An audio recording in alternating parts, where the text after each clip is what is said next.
The rectangle ABCD has a perimeter of 28 centimeters. Knowing that the side AB is 2 centimeters longer in length than the side BC, find the length of the diagonal AC. First, I'm going to sketch the rectangle and label the sides with the measurements given in the question. Let's say that BC is equal to x centimeters. So that makes AB equal to x plus 2 centimeters.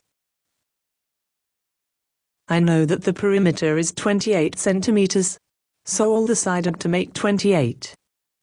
So I can write this in an equation. The perimeter is equal to x plus 2 multiplied by 2.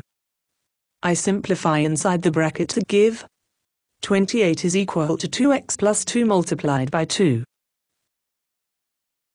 Then I can expand the bracket by multiplying to give 28 is equal to 4x plus 4.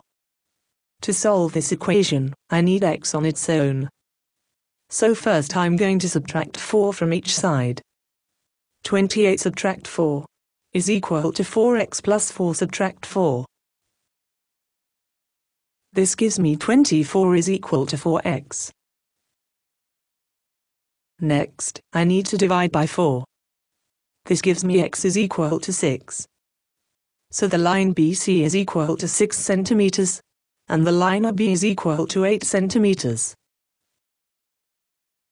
This forms a right-angled triangle, so I can now use Pythagoras' theorem to find the length of the diagonal AC.